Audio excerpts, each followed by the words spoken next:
disclaimer. Before I start the video, I want to say that it does contain religious themes.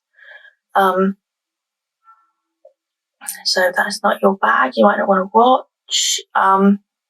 Also, just because there's religious elements in it, I'm not knocking anyone's faith, beliefs, their religious system, anything. It's just a subject I'm interested in and I wanted to do the video.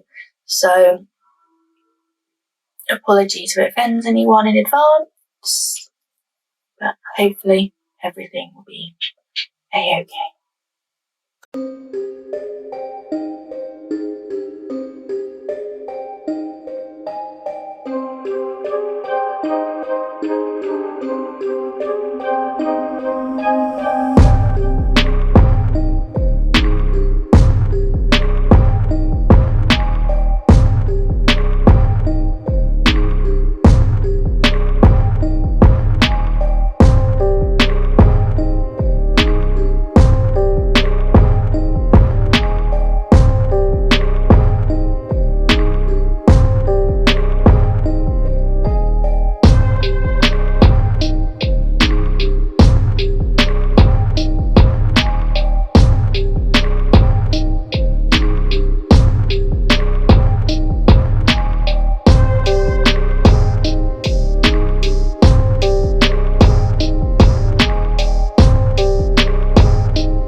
How you all doing? I'm sorry it's been a while since I did anything.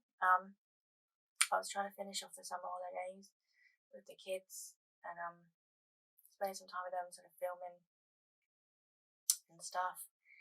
And it was my last little baby's first week at school this week. So sort of getting used to that. I was going to film on a Monday when she went back.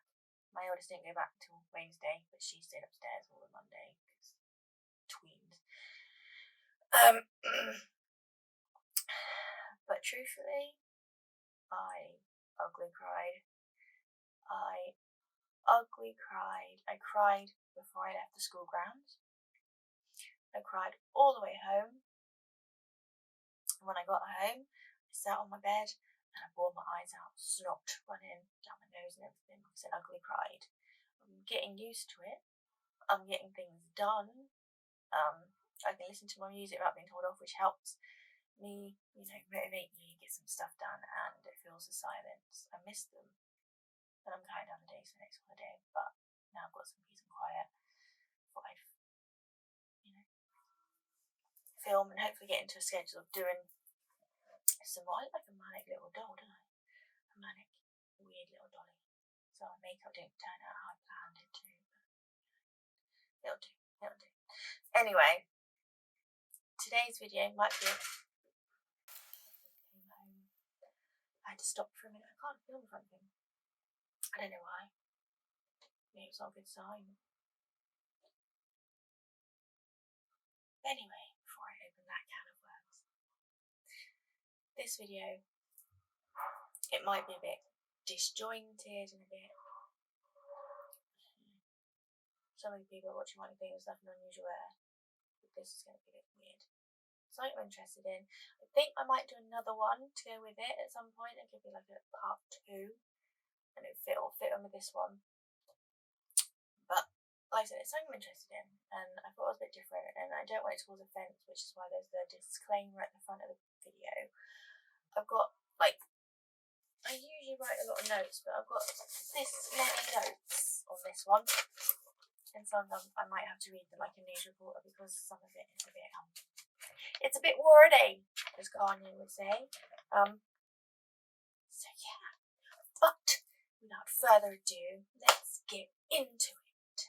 So this video is about everything horny, not that dirty minded people. We're talking all things Beelzebub, Lucifer, Satan, the devil, the OG of evil. But who really is the devil? Is he as evil as we've been led to believe? Why do we have so much beef with him? And all those other things that are with the devil, music, killing, worshipping. The killing and that I like to do is the second part, otherwise we could be here all day. But going down the rabbit hole of this research, I looked up all the different Bible references, what the Bible said about him, and I found some good sources in my research, and they say that the devil isn't really mentioned in the Bible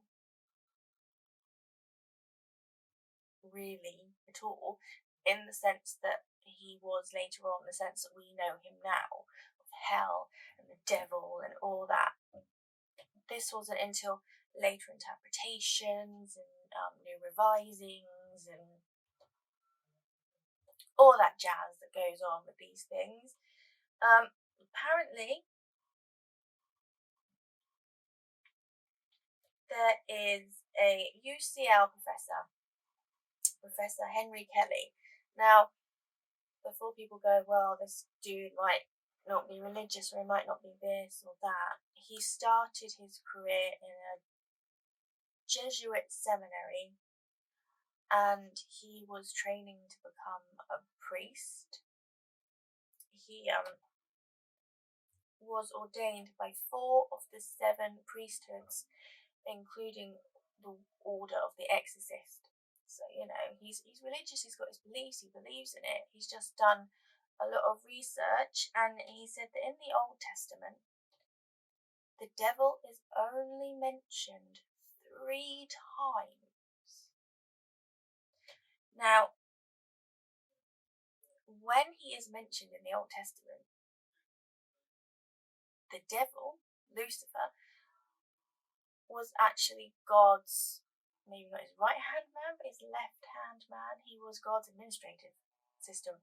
He was sent out to test people's virtues and their beliefs and see if he could trick them into disobeying God and seeing how pious they were to God. And if they failed, then his job was to go back and tell God, you know, what had happened. He was, in a way, maybe God's henchman, but he wasn't evil, he wasn't the leader of hell, and he wasn't all those things that we know of him yet. So, the first iconography images as well of Jesus appear in early Christianity. There's early Christian depictions of him, and again, he isn't the horned beast that rock music and horror films would have us perceive him as. He was an angel whose outfit was blue, and he is described in Matthew as the blue angel who helped Jesus on Judgment Day, separating the sheep from the goats. That's Matthew 25, 34, 33. And the pictures are of a blue angel sitting next to Jesus. So, I don't know exactly how he became changed to red, this colour that we always associate with the devil now, unless you're some of the angsty teens and that murder and that blacks and the leathers, and but that's for another day.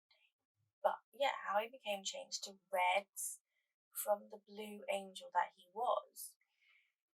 Now, a lot of research has shown that in 1605, the devil was used as a means to oppress and enforce the Catholic Church, so that anyone who spoke out against the church, you're a heretic, you're in league with the devil, and you would be brutally punished, usually slaughtered in horrible ways. Hundreds of innocent people were slaughtered this way because they opposed the church or they stood out against something that the church was doing. So the devil became used as this: you will obey as you are the devil's servant. You are this and you are the devil's servant.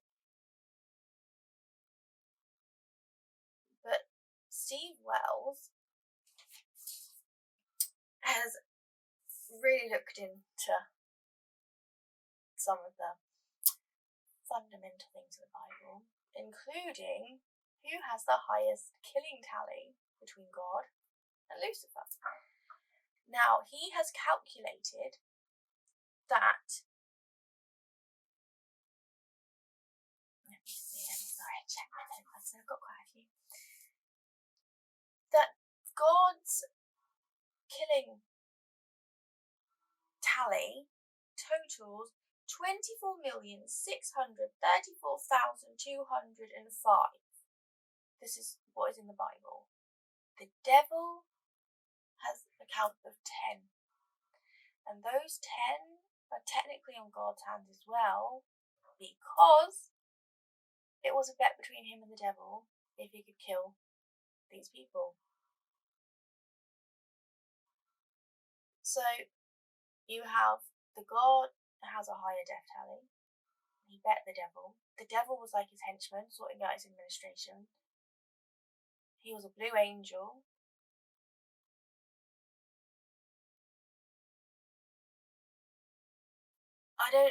I'm still having trouble seeing how the jump from all this to them being used as a chain of oppression to scare people.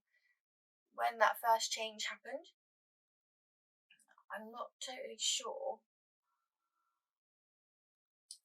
where that change occurred and how it became the man that we think of today, unless it was just because it was a way to oppress people, and because of that it was slowly changed and written and changed into the different new revisions. But then, what is it with the devil and music? Why do people go on about this so much? And again, this is tied up in religion, that music was a big part of, say, medieval life. With the church, monks, nuns, they would sing and chant for their prayers, for spreading God's word. It was a very thing. You'd have harmonious chants and prayer songs and everything like this. So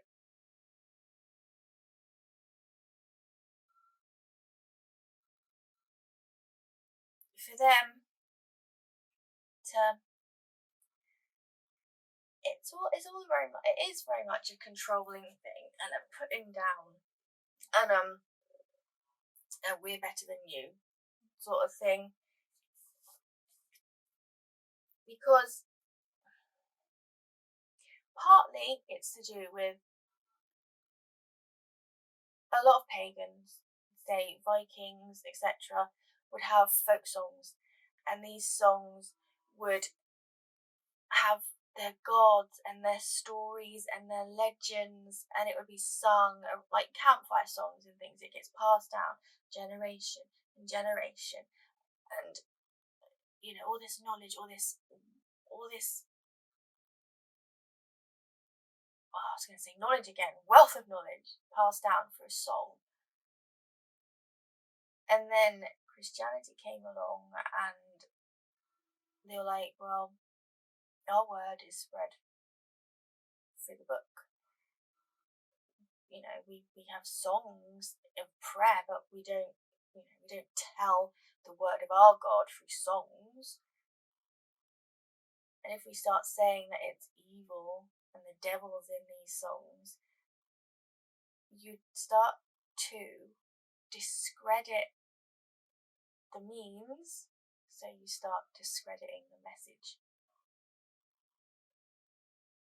Also, going back sort of medieval times and a little further on,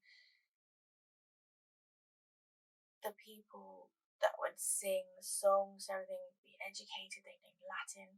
So imagine if one day they heard an uneducated, illiterate servant girl, but she could sing those Latin songs so beautifully. How dare she could sing better than maybe some of the higher up people? How dare a servant be able to play a trumpet better than a trained musician? In Italy, in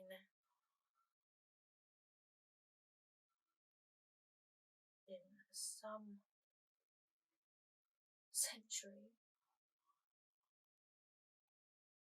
16th century, in the 16th century Italy, in Bologna, there was a group of people one day who were lured to the hillside with this beautiful music. It was powerful and beautiful, and because it was from the hillside, they thought it sounded as if it was coming from the very clouds. So this group of people, they went and followed the sound of the music. And imagine their dismay when they came upon a black servant playing the viola da gamba better than any of their country's musicians. So of course it wasn't that this man had a talent, it was the devil's work, working through him to trick people and to lure them and to get into their hearts and minds with the trickery of music. Now, they also say as well that God's music and prayer music and such, it is harmonious, it has a nice tune, it's pleasing. If you hear monks chanting and that, and I do like hearing a good monk chanting on the old music, it is very harmonious, it's very easy to listen to, it's nice. And they say that the devil hates anything that's harmonious, and that you can use harmonious music against the devil and evilness. And in the 15th century witch hunting manual, manuals how to hunt those witches down, it was said that you could use pure harmonious music as a ward against witchcraft. Now, the harmony and discord thing carries on obviously with like heavy metal and rock music, but also classical music and any music that has a disharmonious code. Now this is where I have to read my notes because I'm not a musician. I like music, but this is all kind of alien to me. Now, there is a chord, the tritone chord, and this chord has been used a lot in heavy metal, and it has a very disconcerting, disharmonious, quite eerie sound. And I think it was used in a very old classical piece.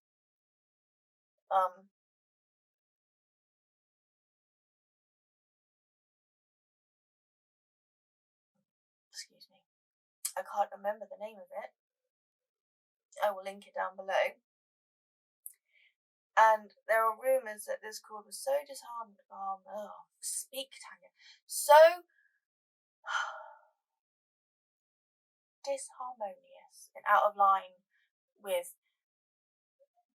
the religious music that the Catholic Church was rumoured to have banned this whole chord. Now, this is where I need to read my notes. I'm sorry. Just pretend I'm reading the news, okay?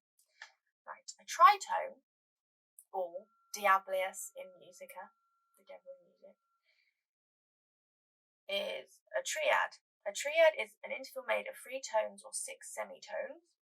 In each diatonic scale, there is only one tritone, and it occurs between the 4th and 7th degrees of the scale. So in a C minor scale, it would be between F and B, or in a G major, it would be between C and F sharp.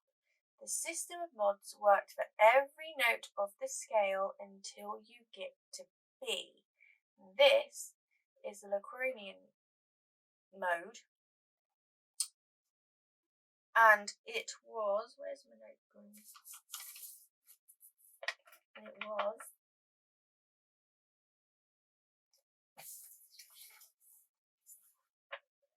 lost my notes, bear with.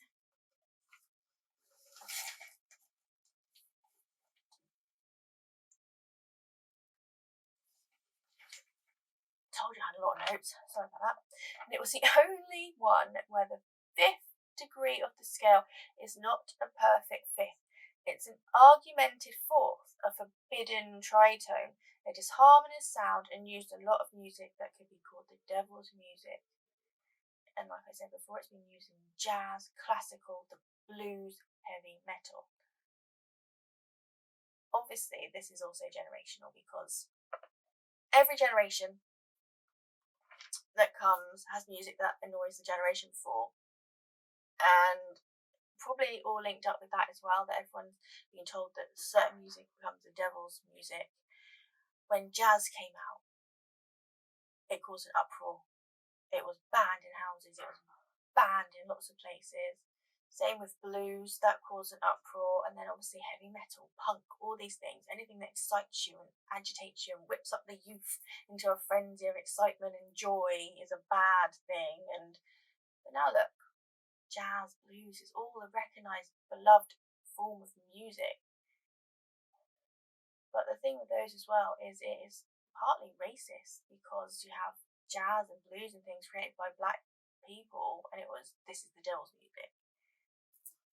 You know, it's always like it's been used to put you down, to oppose you, to separate people. If it's from this certain race of people, it's the devil's music. If it's a slave, it's devil's music. If you don't abide by our rules, you're the devil or in league with the devil. It's like, it's almost like a man who was an angel and helped Jesus and was doing the work of God that he was asked to, suddenly somehow become vilified and turned into this monster that there's no major evidence of him actually being. Now you could say,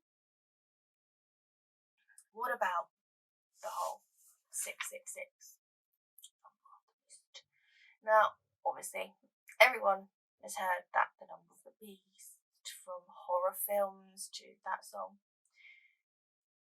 We know that 666 is meant to be the number of the beast. It's synonymous with the devil, you know? But does that really mean what we've been led to think it means? Now, the quote from Revelation is, "Here is wisdom. Let him who has understanding calculate the number of the beast, for the number is that of a man, and his number is 666. Revelation 13:18. Now, in Revelation 13:11-18, the beast was an evil-looking creature that the writer of Revelation saw coming out of the earth in a vision. You know, he demanded that you do this and you do that, and you carried his mark and everything. But the thing is, Revelation was written in Greek. Now, Greek was the language of the Christian world in the 1st and 2nd century. And the interesting thing to know there is that in ancient Greece, there were no numbers, not such as we know together now. Not so, yeah, that makes sense. Not such as the numbers that we know now. Their alphabet had numerical value that they would use as well. So you have alpha is 1, beta 2, pi 18, so forth and so on. And many scholars, because of this, think that the writer of Revelation was giving out a coded message, and that Christians of that time who spoke Greek and knew the language and was obviously of the era would have understood. Now, back in the day, I can't pronounce this word very well, I'm so sorry. There was isophosphy. That's probably not how you spell it at all. We'll say it. I know how to spell it. I'll link the description down the box or put it in the captions when I edit so that you can see what the hell I might mean. Anyway, is a game that they used to play back then. So you would play with words and you would add up the numerical value of a word, and then you would try and find a word or a phrase that had the exact same numerical value. Now, there was a Roman historian, Sunucius, and he used a calculation new Nero his mother slew. Now, Nero equals 1005, the same as his mother slew. So for all the Romans who thought that Nero had killed his mum, this to them was proof. That was proof enough for them. It happened, That's how much they really liked this game and how much, they used it for messages and coded things and everything. Thomas Wayman, he's a classics professor. He believes that 666 is one of these games and that it was put in Revelation to be solved by the readers. And there are a lot of scholars that think that 666 is in fact another reference to Nero again. Now, Nero was a brutal, mad emperor who brutally persecuted, killed horribly early Christians in the early part of Christianity in Rome. And if I believe isn't Nero the one who fiddled why Rome burned? I think so, but again, I will check. I don't want to be wrong. I can always reenact my statement later if I have. But anywho, so you have to take the whole name, so Caesar Nero, and then in Hebrew, which was one of the other early languages of Christianity, that becomes Nero Caesar. That also gives you the number 666. So it seems like maybe even in the Bible then they weren't telling us to watch out for the mark of the devil in Jesus.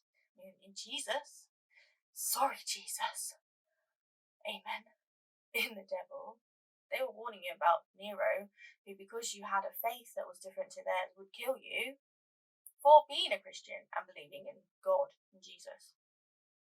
And by putting it in there, he was saying you have to be careful and watch out, because what is the thing that he says? For the number is the number of a man.